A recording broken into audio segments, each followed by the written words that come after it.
जय मां विंध्यवासिनी, हर हर महादेव। आप सभी का स्वागत है हमारे यूट्यूब परिवार में। क्या एक गृहस्थ साधक को, क्या एक गृहस्थ व्यक्ति को, एक अविवाहित पुरुष को, जो किसी भी प्रकार के गुरु परंपरा में दीक्षित नहीं है, जिसे शमशान संबंधित विषय की पूर्ण जानकारी नहीं है, किसी यूट्यूब से सुन करके, किसी विषय वस्तु को, किसी मैगजीन से, तंत्र संबंधी जो मैगजीन्स होते हैं उनको पढ़ करके, किसी ग्रंथ से इन विषयों को सुन करके, जान करके, क्या शमशान में, मसान में जा करके वहां से संबंधित किसी प्रयोगों को करना चाहिए सीधे? अगर करते हैं तो उसका क्या दुष्प्रभाव होता है? विशेष करके आजकल के जो नवयुवक हैं, प्रेम संबंधित विषयों को लेकर के वशीकरण संबंधी तंत्र इत्यादि का प्रयोग कर देते हैं, तो यह कितना उचित है करना, और इससे क्या क्या दुर्भाग्य हमारे साथ आ जाता है, कैसे इन विषयों से बचना चाहिए, इस सारे विषयों को आज हम अपने इस वीडियो में सुनेंगे, विस्तार पूर्वक जानेंगे। इस विषय को आरंभ करने से पहले मैं आप सभी से निवेदन करूंगा, कृपया चैनल को सब्सक्राइब करें, वीडियो को लाइक करें, आपको कोई प्रश्न हो तो कमेंट करें। टेलीग्राम ग्रुप का लिंक तथा सिद्ध सावरी विद्या नामक दूसरे यूट्यूब चैनल का लिंक वीडियो के डिस्क्रिप्शन में है, आप वहां भी हमारे साथ जुड़े। समय समय पे तंत्र संबंधी विभिन्न रोचक जानकारी आप सभी के समक्ष प्रस्तुत करते रहते हैं इन्हीं माध्यमों से। लोग जो है आज के समय में सोशल मीडिया प्लेटफॉर्म से इन विषयों को सुन करके काफी आकर्षित होते हैं, क्योंकि हमें हर काम को काफी तीव्र गति से करना है, रिजल्ट हमको तुरंत चाहिए। तो हमें यह लगता है कि शमशान संबंधित जो भी विषय होते हैं, जो भी तंत्र संबंधी विषय होते हैं, जो भी प्रयोग होते हैं, वो जल्दी कार्य करते हैं।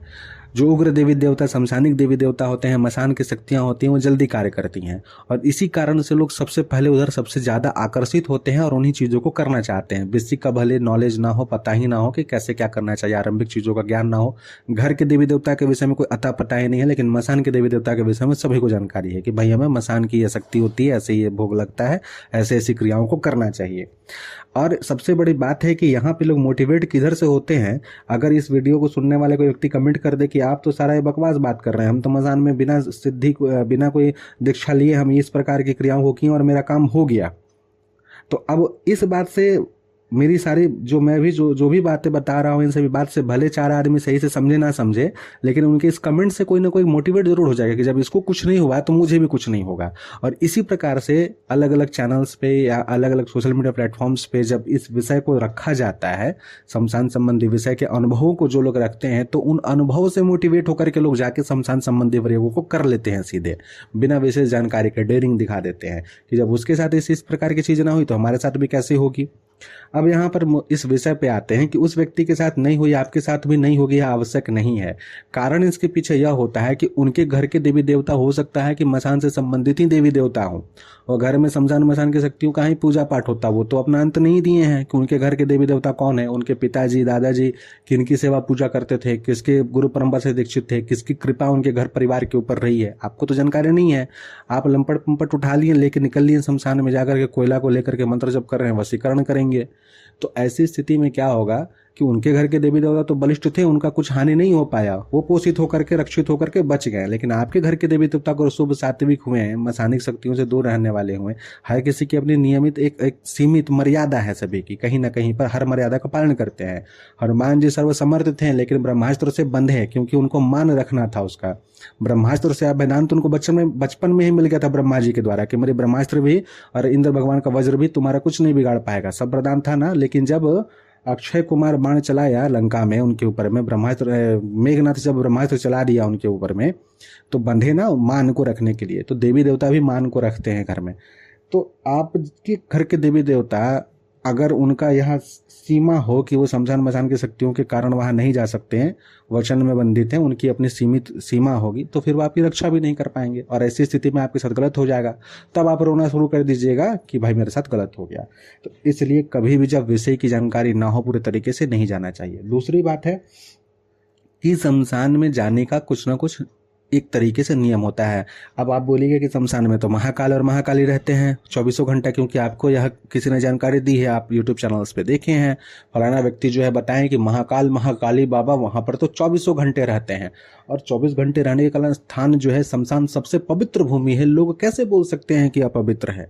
ये सारे आप मोटिवेशनल वीडियोज आप सुने होंगे शमशान को लेकर के, कि वो एक ऐसा स्थान है जहां जीवन से व्यक्ति मुक्ति की ओर अग्रसर होता है।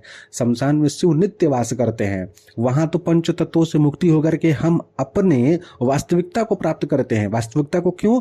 क्योंकि इस शरीर को प्राप्त करने से पहले और इस शरीर के खत्म होने के पश्चात हम जो हैं उसका स्थान वही है, क्योंकि वहां से दूसरे लोग जाने का स्थान रास्ता जो है खुलता है। इस कारण से और उस जगह पर सभी शक्तियां विराजमान रहती हैं, इसलिए शमशान जो है परम पवित्र परम शुद्ध है। और एक महात्मा ने तो हद कर दी जब वो शमशान की चिता भूमि पर फेरे लगवा करके शादी करवा दी है। उन महात्मा का नाम आप सभी को पता है, अल्लाह मौली का गाने वाले, अल्लाह और मौला का अपने कथा के स्थान से व्यासपीठ से बैठ कर गाने वाले महाराज जी। तो इस प्रकार की बातों से आप मोटिवेट होकर के आप जा करके शमशान की चिता अग्नि का कोयला उठा करके ला करके इस प्रकार के प्रयोग को आप कर देते हो। अग्नि अलग अलग प्रकार की होती हैं, आप सभी को इस चीज़ का ज्ञान है। चिता अग्नि दूसरी होती है, और जो घर में हम लोग जब हवन करते हैं वो अग्नि वह ज्योति अलग होती है। दीप में जो दीप हम जो प्रज्वलित करते हैं घर में वह अलग होती है। इसी प्रकार से जो क्रिया हम कर रहे होते हैं गृहस्थ में जब रह करके, तो गृहस्थ के साथ अपना नियम मर्यादा होता है, और जब गृहस्थ आश्रम को छोड़ करके हम संन्यास में चले जाते हैं, शमशान में जो प्रयोग करते हैं, जो अघोर में संप्रदाय से होते हैं, जो अवघड़ नहीं अघोरी हो जाते हैं। तो अघोरी जब होते हैं, अवघड़ से अघोरी, ये सब जो चीज़ें होती हैं, जो इस प्रकार की क्रियाओं को करने का जिनको आदेश होता है, वो अपना पिंडदान इत्यादि कर चुके होते हैं। इस बात की जानकारी आपको होनी चाहिए। हालांकि मैं पूरे विषय को स्किप करके बता रहा हूँ, बहुत सारी प्रक्रियाएं होती हैं, तो कृपया ज्ञान न दीजिएगा हमें कि ये होती है वो होती है, पता है क्या होता है। लेकिन एक सामान्य सरल बात की, जो एक सामान्य व्यक्ति इन सभी विषयों को जाने बिना चला जाता है, उनके लिए मैं यह बात बोल रहा हूँ, बाकी लोगों के लिए नहीं। उनके लिए कि भाई आप जाना चाहते हो तो फिर आप किसी की नहीं सुनोगे। वो तो अपनी जगह में सही है कि आप जब जाना चाहोगे ना, तो कोई ब्रह्मा भी आकर के बोलेंगे कि ये नियम बना हुआ है, इस तरीके से नहीं जाना चाहिए, ये दिक्कतें होंगी, आप नहीं सुनोगे। अब क्या होता है कि जब आपको जानकारी नहीं होती है मर्यादा के विषय में, आपको पूरी विधि विधान आपको नहीं पता होती है, तब क्या क्या दिक्कतें होती हैं आपको। शरीर खुला हुआ है, हमारा अपना आभा मंडल है, आभा मंडल का अपना क्षमता है, इसको समान तरीके से हम समझते हैं। जन्म कुंडली जब देखा जाता है, कुंडली से थोड़ा सा इसको रिलेट करते हैं तो आप शायद अच्छे से समझ पाए। कुंडली में, या फिर आप अगर गुण मिलान करते हैं, अष्टपुट मिलान जब किया जाता है, तो उसमें आता है गण। ठीक है, गण कौन सा है, मानव है कि दैत्य है कि देवता है, ठीक है, पशु है, गण कौन सा है। तो जब गण देखिए, अगर आप देव हुआ, आपका गण देव हुआ, एक छोटा सा एग्जांपल है, पूरा विषय इस पे केंद्रित नहीं है, ऐसा ना समझिएगा। अगर आपका गण देव है और कुंडली के अनुसार पंचम भाव और नवम भाव में भी इस प्रकार के ग्रहों की दृष्टि है या उनकी मौजूदगी है, जो कि देव ग्रह हैं, सूर्य हुए, चंद्र हुए, मंगल हुए, बृहस्पति हुए, आपका लग्नेश भी अगर देव हुआ, तब ऐसी स्थिति में जब आप बिना किसी नीति नियम को माने सीधे शमशान में जाकर के और शमशानिक क्रियाओं को करने लग जाते हैं, या कुछ छोटा मोटा प्रयोग भी करने लग जाते हैं, तो आपके जीवन में दुर्भाग्य आना तय है। जो बात अभी हम बताएं, अगर यही चीज़ ठीक विपरीत होगी, गण जो होगा मनुष्य या राक्षस होगा, और ऐसी स्थिति में उनका पंचम नवम भाव या लग्नेश जो है इसी प्रकार से संबंधित हुआ, तो ऐसे कंडीशन में बहुत बार ऐसा होगा कि शमशानिक क्रिया बिना किसी दीक्षा परंपरा को माने भी अगर व्यक्ति करता है, तो उसको कुछ क्षण के लिए लाभ प्राप्त हो जाता है। कहीं ना कहीं यहाँ पर यह एक चीज़ है, इसलिए आप किसी एक चीज़ को लेकर के नहीं बोल सकते हैं।